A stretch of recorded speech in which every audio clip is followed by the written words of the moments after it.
4 things that will tune up your growth. 1. Start doing. 2. Be uncomfortable. 3.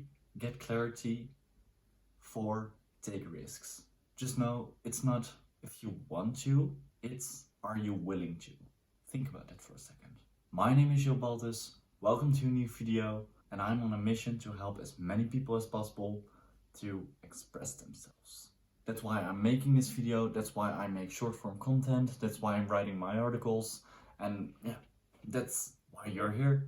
I'm gonna talk about 4 things that helped me in my journey so far to tune up my growth and that I found really valuable. That's why I'm sharing this.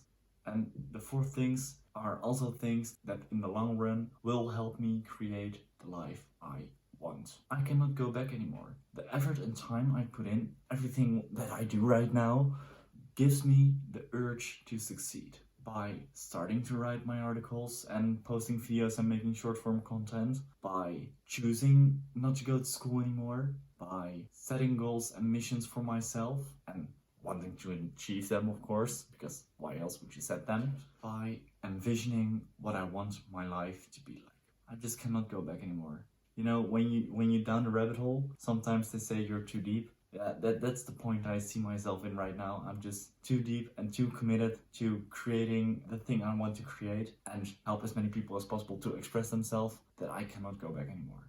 I mean, it's not always easy, and I make sacrifices, like having 6 hours of sleep most of the time. It's a sacrifice you make, but shit needs to be done. And when shit needs to be done, you have less time. And you need every time, every minute, second, hour, whatsoever you can to get that shit done. So yeah, and you sacrifice some sleep for it, but I'm still standing, still alive, still here, and still delivering. It's worth it. Everybody can dream, but few make it a reality. The lack of personal development and taking yourself seriously is what's holding you back from making it a reality and keeps your dream a dream. Just know that.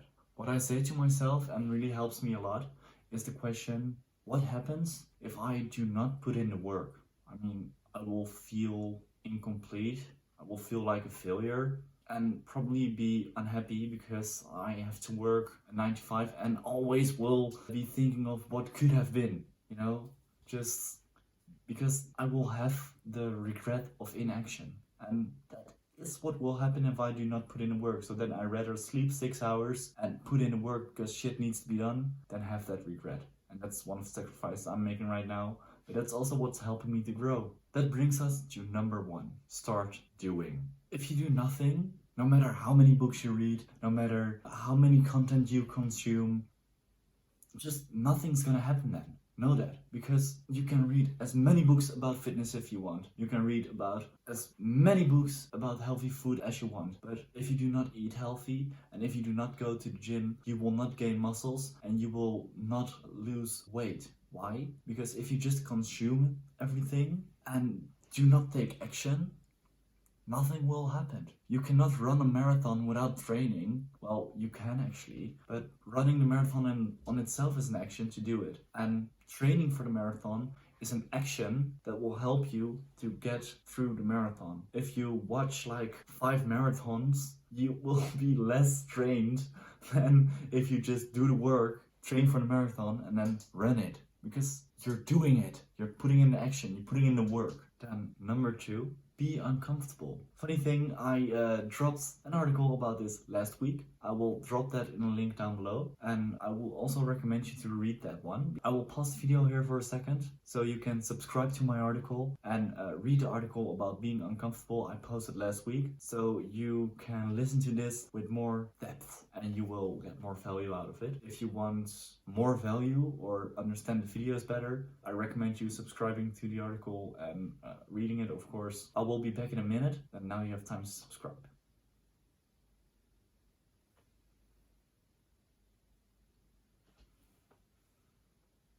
Done? Be uncomfortable. If you take action, but only do things you can already do, you will not grow that much. You're already in your comfort zone, you can already do it. What room is there to gain, to grow? You're just engaging in some mental masturbation about, yeah, I'm doing a good job, yeah, I'm doing this. That's the same as reading about fitness and not going to the gym. Just going back to that one because it's a really simple example. It's just mental masturbation, man. I mean, if you're doing something you can already do and you're saying you're doing a good job, you're just jerking yourself off mentally because you're not growing. Of course, it's good that you do things actually and you will get better at the thing you can already do, but you will not grow that much within the thing you can already do, right? There's one exception, of course. There's always an exception, and that's if you really try to master one thing, but in the beginning phase you just want to get out of your comfort zone and try to get uncomfortable. And also already if you do one thing, try to get uncomfortable within new things within that one thing, and that's how you will grow. Else you will just take the easy route and will not grow that much. And is that how you want to spend your time? Do what you hate. What usually feels good in the beginning and bad in the end is usually bad for you. For example, drinking. It's fun to drink and you get wasted and you have a fun evening, but in the end you are hungover, you feel shit, you probably did shit or say things that you regret later or whatsoever. Things that feel good in the beginning and bad at the end are usually not good for you, so try to avoid them. Talking to a lot of strangers is most of the time for a lot of people not that fun to do, but how will you increase your social skills if you do not talk to a lot of strangers? Confronting your problems is also not fun to do, but how can you come to a solution if you do not confront your problems? Confronting your fears is also not fun to do, but how will you overcome your fears if you're not confronting your fears? Seems a bit impossible, right? Just to be honest here, and maybe it sounds stupid, but for me it's true. Actually, when I stay in bed, when my alarm went off, and I stay in bed and I make the decision to snooze or sleep a bit more, 6 hours of sleep, you'll be tired sometimes. Most of the times at the end of the day, I will feel shit. I will feel shit because I have the feeling I wasted my time. And time is your most valuable asset because there's nothing more valuable than time. So you have to use it right. Just question yourself. Do you spend your time well? If you spend your time being uncomfortable and learning and growing, you do. Do you spend your time well? That's up to you to decide. Number 3, get clarity. Getting clarity can be challenging at first. Once achieved, oh man, I swear to you, it's so nice because you have a clear way, you have clarity on what to work on or which direction you can go in.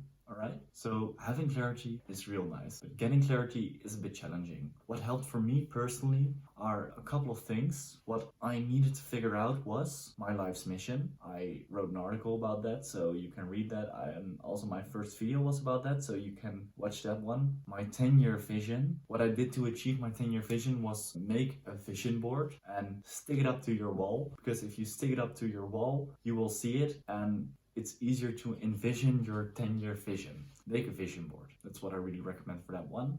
Getting my own principles is also what really helped me getting clarity. What really helped me for getting my own principles is this book by Ray Dalio. It's called Principles, of course. And I would really recommend this book if you want to find your own principles. It's worth your time, 100%. Knowing what I value, and by knowing what I value, you can create that by reflecting. Just reflect a lot. I have 2 reflection books. One is my daily reflection book. That's where I write something and answer questions to myself every morning. And in the evening, I will also answer a couple of questions to myself. And that's my daily reflection book. And then I also have a weekly reflection book. And that's where I write in like 3 times a week, where I reflect on the bigger picture or visions I have, directions I want to go to. Reflecting really helped me get and create my own values and see what I value. So reflecting is a powerful tool. Who do I need to be and where I want to go to? Who do I need to be and where do I want to go to? What really helped me getting more clarity in that one is meditating. Meditating, thinking, and taking walks. Just clearing your head. Clarity, clearing your head. There you go. Envision it. See it. That's what really helped me with it. Also, it really helped me to dream. Just dream it. Dream big. If you cannot dream big, you cannot work towards something. If you figure that all out, I think you will have way more clarity. Take risks. High risk, high reward. Low risk, low reward. It's one of the basic fundamentals of investing. It's also really helpful in real life. It's really valuable if you think about it. High risk, high reward, low risk, low reward. And you want to fit somewhere in between the high risk and the low risk. And then you have some kind of safe route, but of course, take risks. If you do not take any risk, you will always be safe, you're always comfortable. And if you're always comfortable, you have low risk and low rewards. What really helps within taking risks is throwing yourself into the deep. I mean, if you throw yourself into the deep, you must achieve, or you just must do it, or must do something. You must. That's the thing with throwing yourself into the deep. You must. And if you must, you do. And if you do, you learn. And you're also uncomfortable, so that helps. If you cannot swim and fell into the water, you will do everything to get your head above the water and breathe, because you must. And that's it with throwing yourself into the deep. You must. It's also really important to know the difference between throwing yourself into the deep and taking a lot of risk and just being stupid. There is nuances into that one. I work in sales right now and I'm still teaching theater. And besides that, I'm working on my own thing, working on making this video, working on writing the articles, and make sacrifice within that. Making sacrifices on itself is also taking risk. I do not see my friends that much. I do not go out that much. I have less fun. Well, that's not true because I like what I'm doing. But in the normal generational terms, I have less fun. I still work in sales. I still teach theater. So I have something that pays the bills, you know, so I can take a bit more risk because I have something that pays my bills. At some point, beginning of my sales path, I went all in, made some stupid choices, went in debt, and had to call my parents like, Mom, hello, yeah, I need money. So I needed to lend money from my parents because I went all in and made stupid decisions. So I learned from that, and then I had to put my ego aside and get a job. That's what I'm saying with taking risk, high reward, but also high risk. Taking risk is good, but be smart. Don't be a retard. I already made the mistake of taking too much risk and then had to call my parents for money, and that's not a fun thing to do. So I made that mistake for you. So now please don't. Think about it. Knowledge on itself is useless if you do not implement it. What we know now is that you need to do something to grow and progress in your journey, that you need to get uncomfortable to learn, because if you're comfortable, you're not learning that much, that having clarity helps you gain more direction, and taking risks is good because it forces you to grow. A clear action step right now is to reflect on those 4 points we talked about and then send that reflection to me on Instagram, and maybe we can hop on a call and I can give you some advice, or we can chat a bit about it so I can help you further along the way in your journey. It's just something I would really like to do. Give you more value, of course. I'm learning, you learning, and we can lift each other up in that way. Reflect on those 4 points and send it to me on Instagram so we can learn together in that way. Then for now, I hope you got value out of this video. Like, subscribe, leave a comment. You can find the articles down below in the description. You can also find my Instagram down below in the description. You already subscribed to the article. And then don't forget to reflect on those 4 points. Send it to me on Instagram so we can hop on a call and I can give you some more value, but then in person. And then for now, ciao.